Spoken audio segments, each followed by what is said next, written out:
Merci de vous joindre à nous pour ce journal au sommaire. Le 16 juin est une journée consacrée à l'enfant africain.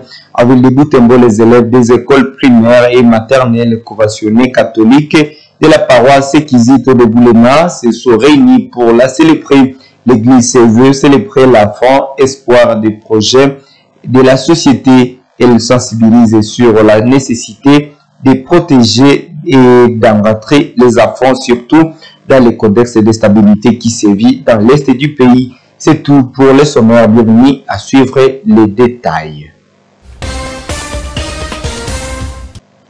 Commençons par cette page. Ce lundi 16 juin, l'Université de l'Assomption au Congo a organisé une séance publique de défense des travaux de fait d'études à Boulenguera.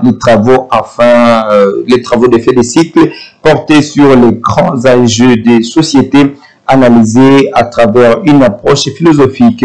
Cette séance donne l'écho aux premières activités de la fête de l'année à l'UAC. Reportage Joël Tali et Samuel Waïna. Le site de Boulenguera, habituellement calme, a connu une animation particulière ce lundi 16 juin 2025. Les étudiants finalistes de la 3e année de licence en philosophie à l'Université de l'Assomption au Congo, UAC, ont soutenu leurs travaux de fin de cycle. Plus de 20 étudiants ont été programmés pour cette journée. Parents, amis et connaissances des finalistes ont fait les déplacements pour les encourager. 3 jurys d'évaluation ont été constitués afin d'examiner les recherches menées tout au long de l'année académique. Les travaux présentés touchaient à des problématiques concrètes de la société avec un regard critique, philosophique et des pistes de solutions. Une pensée née de l'expérience personnelle de la vie. Les médias seraient des outils utiles pour illustrer des leçons permettant aux élèves d'approfondir leur formation. Le sujet abordé variait selon les préoccupations des étudiants. Certains ont exploré les valeurs éducatives, d'autres se sont penchés sur les crises éthiques, politiques ou culturelles en lien avec la réalité congolaise. Un exemple parmi tant d'autres, une recherche sur les valeurs fondamentales de l'éducation selon Olivier Reboul. Ce travail a analysé les défis et possibilités de leur intégration dans le système éducatif de la RDC. Il s'appuie notamment sur l'ouvrage du philosophe français en lien avec les réalités locales. Par des antivaleurs, le philosophe français Olivier Reboul pense que les valeurs sont celles qui font la peine d'être enseignées pour faire des hommes adultes. Cette conception réboulienne de l'éducation est d'actualité puisque les problèmes qu'il dénonce dans la société française sont aussi les nôtres dans notre société congolaise. Pour illustrer cela, nous pouvons citer quelques antivaleurs qui nous caractérisent, telles que la malhonnêteté, le manque de transparence dans la gestion de la chose publique, l'injustice et le manque d'équité dans la répartition des salaires et autres avantages socio-économiques. La séance s'est clôturée autour de 12 heures justes, marquant une étape clé vers la fin de l'année académique. Cette activité est considérée comme une réussite. Nous sommes légèrement en avance ici, au site de Boulenguera, pour le domaine de philosophie. Et là, ils sont les premiers à présenter leur TFC.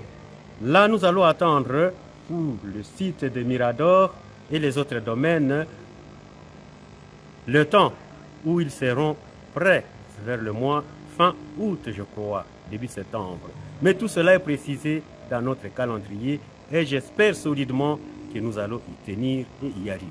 La session s'est déroulée dans le calme avec les exposés structurés et des débats stimulants. Les jurys ont apprécié les rigueurs des travaux ainsi que la pertinence des thématiques abordées. Béatification de Floribert Bonachoui dimanche 15 juin 2025. Le cardinal Fridolin Ambongo invite le peuple congolais à mettre en pratique les valeurs évangéliques qu'a défendu le bienheureux Floribert jusqu'à sa mort. Il appelle les fidèles catholiques congolais à s'engager pour que règne la justice dans la gestion de la chose publique. Suivez le cardinal Ambongo dans ses propos.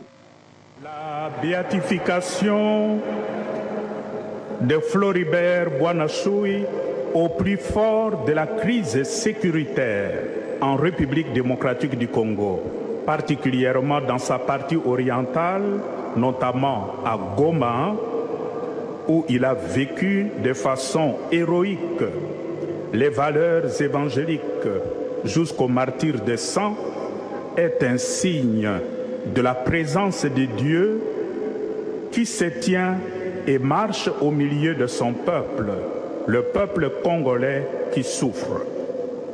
Cette présence de Dieu nourrit notre espérance en une paix durable pour notre pays par la grâce de Dieu lui-même. Nous saisissons la présente occasion pour redire notre attachement profond au successeur de l'apôtre Pierre. Aussi, nous lui demandons de bénir nos familles, nos communautés chrétiennes, nos diocèses et notre pays, la République démocratique du Congo.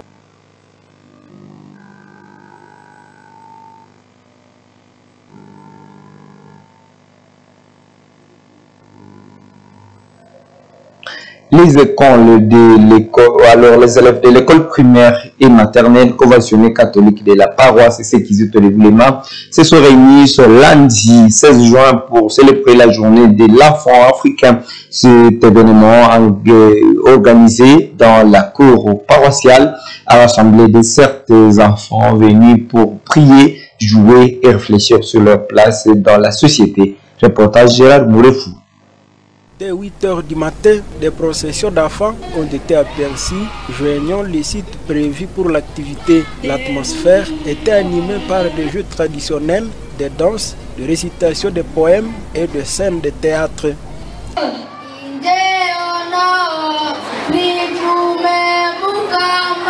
À travers leurs prestations, les enfants ont dénoncé des injustices qu'ils vivent, notamment les effets de l'insécurité persistante à RDC.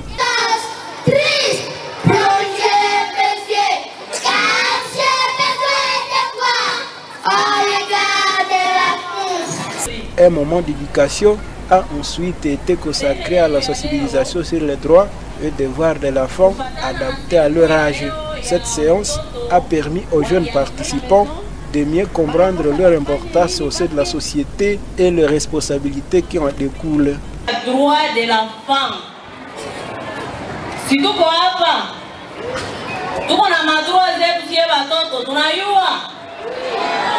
Après cet échange, une messe d'action de grâce a été célébrée.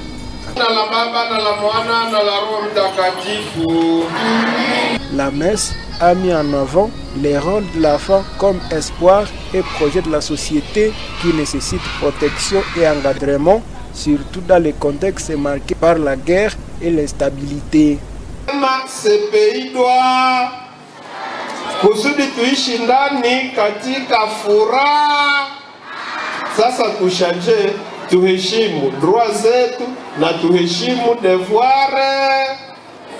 Tuheshimu droit zetu na tuheshimu devoir, kwa sababu sisi watoto tuko pro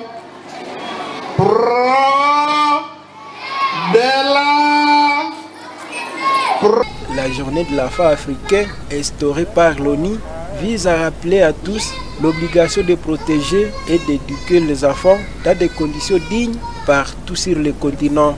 Vraiment, cette journée a été vécue comme un temps de communion, de réflexion et d'espérance malgré les difficultés du contexte sécuritaire local.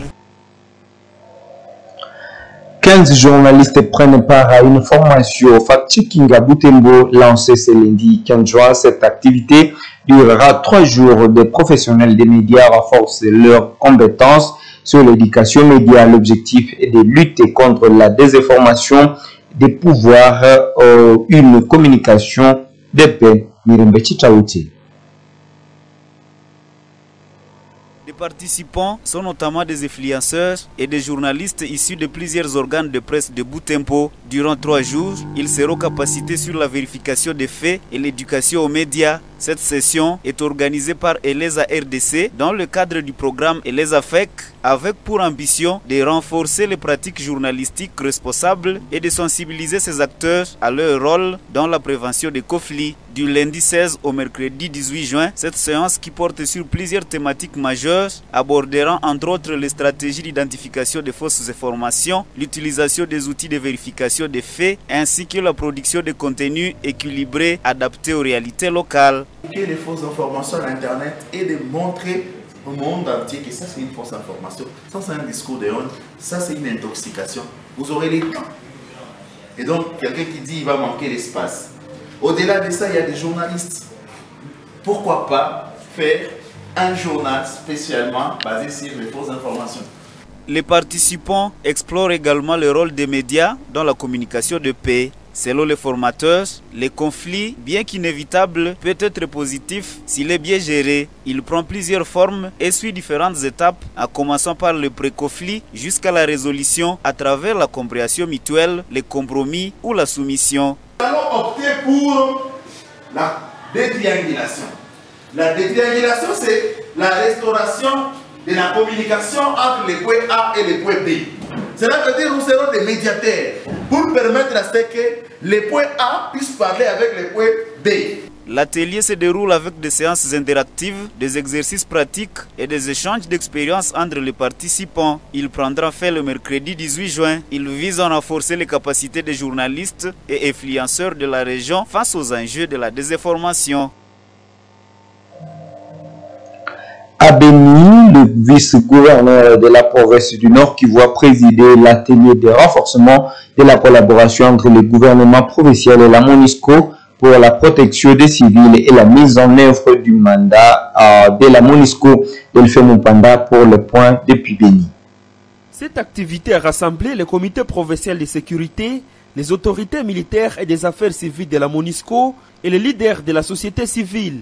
Objectif, comment apporter des solutions aux problèmes de sécurité dans la province. Pour résoudre ces problèmes, le vice-gouverneur du Nord Kivu, le commissaire divisionnaire Louis Sego Karawa, appelle à un travail collectif et au dialogue franc. Ce que nous vivons au Nord Kivu, en particulier ici à Béni, n'est pas une simple crise sécuritaire. C'est une preuve humaine, sociale, économique et morale. Nos espoirs sont mis à rude épreuve. Et pourtant, nous continuons à croire que l'avenir peut être meilleur si nous travaillons ensemble.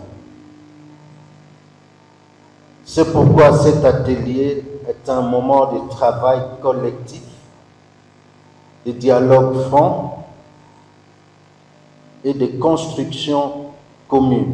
Abdulrahman Ganda, chef de bureau de la MONUSCO à Béni Lubero, a demandé aux autorités congolaises d'exprimer leurs besoins pour bénéficier de l'appui de la MONUSCO dans le cadre de la mise en œuvre de son mandat et de la protection des civils. Nous avons demandé aux autorités d'exprimer leurs besoins et nous allons examiner en fonction de notre mandat et de notre capacité logistique, financière et technique. Nous allons concilier les deux positions et dégager une feuille de route qui sera la référence de travail pour nous. La MONUSCO a la grande volonté de faire, mais il faudra que la requête des participants matche avec nos capacités. La plus belle fille du monde ne saura donner que ce qu'elle a. Le vice-président de l'Assemblée provinciale du Nord Kivu a déploré que 2 tiers de la province est sous occupation des rebelles du M23 et les massacres perpétrés contre la population civile par les rebelles de l'ADF dans le Grand Nord. Cette crise sécuritaire persistante qui renforce le désespoir dans les chefs de la population mérite une attention particulière de la communauté internationale, a-t-il plaidé. L'atelier de renforcement et de la collaboration entre le gouvernement provincial et la MONUSCO pour la protection des civils et la mise en œuvre du mandat de la MONUSCO a été organisé par le gouvernement provincial du Nord Kivu sous l'appui technique et financier du Bureau des affaires civiles de la MONUSCO.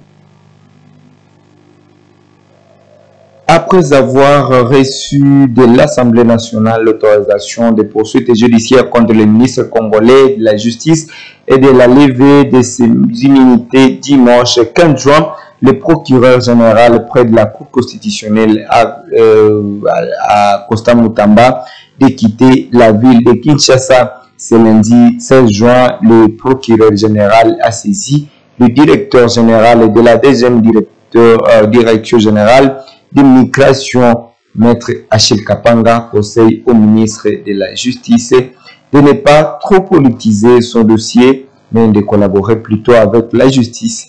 Il est dans ses propos sélectionnés par Isabelle Ongaïmouka. L'étape actuelle, c'est maintenant compliqué puisque l'Assemblée, le Parlement, donc, a autorisé les poursuites. Là, alors, ça devient un peu compliqué parce que Mutamba a plus doit démissionner pour qu'il aille comparaître attaquer un citoyen congolais, parce qu'il n'y a pas de code pénal pour le président ni pour le ministre, il y a un code congolais pour tous les Congolais du Congo. Voilà pourquoi je pense que Mutamba doit d'abord chercher à avoir des avocats compétents qui vont l'accompagner, qui sont sages, parce que le dossier est très complexe. Il faut qu'il soit bien accompagné, même si tu es médecin, tu as toujours besoin d'un autre médecin pour te soigner. Et de deux, il faut maintenant qu'il évite la politisation nous trace de ce dossier. Parce que quand il politise nous trace le dossier, ça crée encore beaucoup de zizanie et ça crée même beaucoup de risques. Il faut qu'il évite ça. Et enfin, nous pensons qu'il est grand temps pour notre justice de ne pas seulement se limiter à Mutamba. Il y a plusieurs cas similaires. Que les gens, que l'opinion ne se fasse pas croire que non, on avait pour Mutamba. Il y a beaucoup de cas similaires, on pense autant. Et là, maintenant, l'opinion dirait qu'effectivement, la justice n'est pas là seulement pour certains, mais elle est là pour tout le monde. C'est ce qu'il faut dire par rapport à ça. Mais sinon, il faut aussi que les membres du gouvernement puissent accompagner leurs collègues, à dépit de la situation, de la situation politique qui peut peut-être entourer les dossiers, mais il est un ancien ministre, il a besoin de soutien moral et consort. Aujourd'hui, c'est Mutamba, je ne sais pas qui sera là demain. Donc, un soutien, un accompagnement peut aussi lui faire un peu de bien. Mais faire comme si on l'a abandonné, alors qu'il est un ancien ministre, ça ne donne pas une bonne leçon, puisque c'est un gars, s'il est membre de leur équipe, l'équipe qu'on appelle gouvernement de l'RDC. Merci beaucoup. Chaque 14 juin est une journée consacrée au don des sang élevé, honorer tous les donneurs bénévoles du sang pour les services louables qu'ils rendent à l'humanité. À Butembo, le centre de transfusion sanguine a réuni des bénévoles du sang à l'occasion. Reportage Leandrine Mamoulé.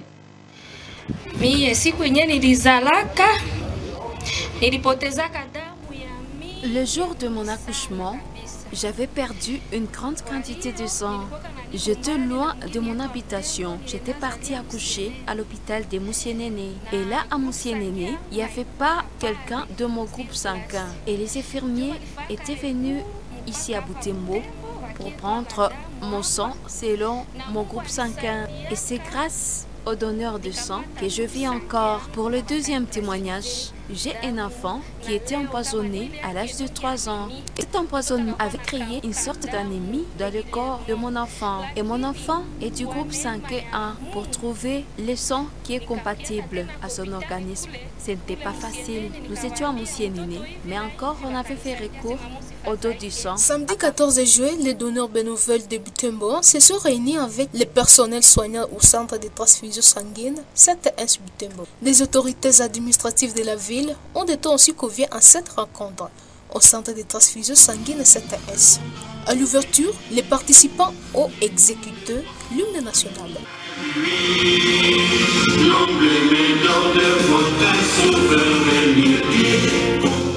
Le représentant du maire de la ville a encouragé les dons bénévoles du sang qui consiste à un geste posé sur sauver des vies.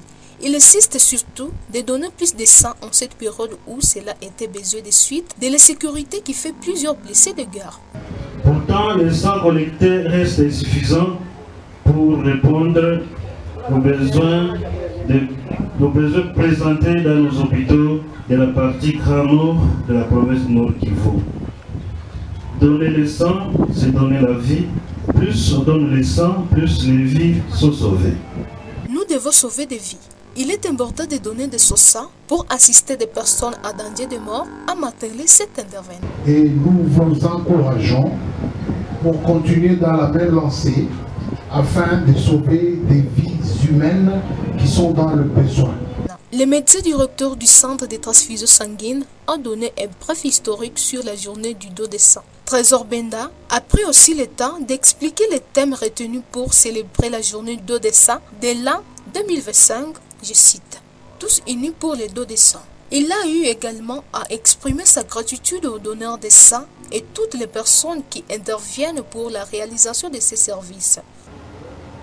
Et cette journée met l'accent sur la gratitude envers les donneurs de sang qui sauvent des vies chaque jour grâce à leur don de sang et incite davantage des personnes dans le monde entier à donner leur sang volontairement et régulièrement. Les participants à cette activité ont suivi Esquette, les sensibilisant davantage au don de sang.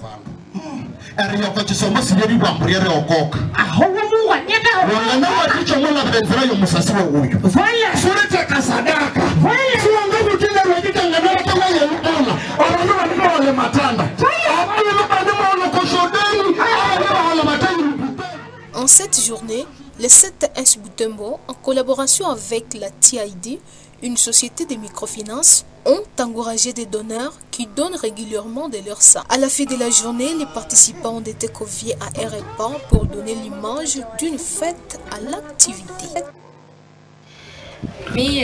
À l'occasion de cette journée, les donneurs et des bénéficiaires du sang ont exprimé leur satisfaction face au bon avancement de ces services humanitaires. Léandrima Loulé toujours les a interrogés.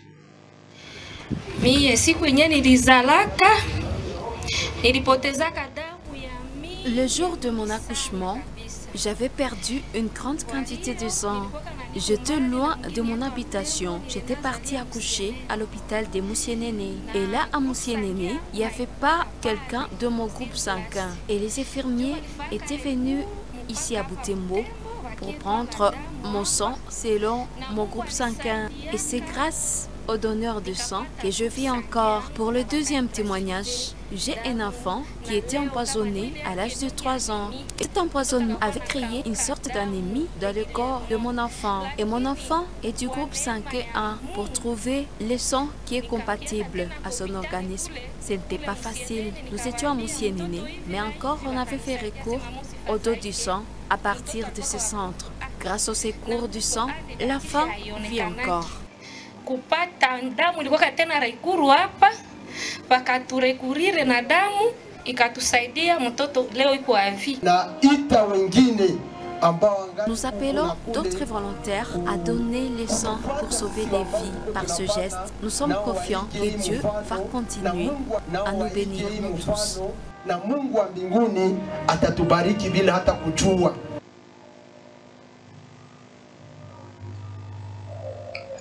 Dans les secteurs des Bapere, les hôpitaux et les écoles sont déjà fermés. Qu'en est-il, Joël Tali?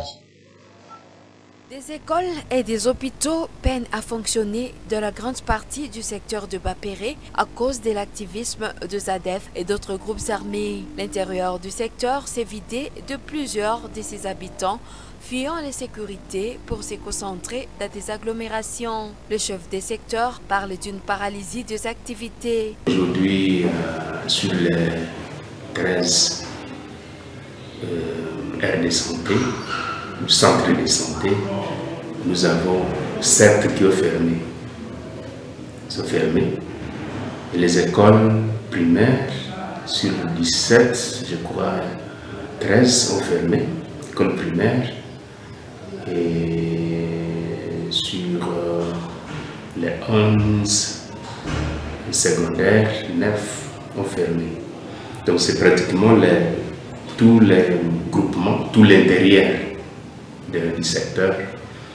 La société civile locale indique que cette guerre a plongé la population dans une pauvreté car ils ne peuvent plus vaquer à leurs occupations. Samuel Kaeni, président de la société civile du secteur de Bapere, souligne que cette situation de sécurité a perturbé l'état psychologique des victimes de cette insécurité qui restent sans assistance. Ces massacres ont plongé plusieurs habitants sur les rues, dans la rue, et les autres ont pris fuite, les autres ont perdu leurs biens, et les autres traversent une vie qui est totalement difficile.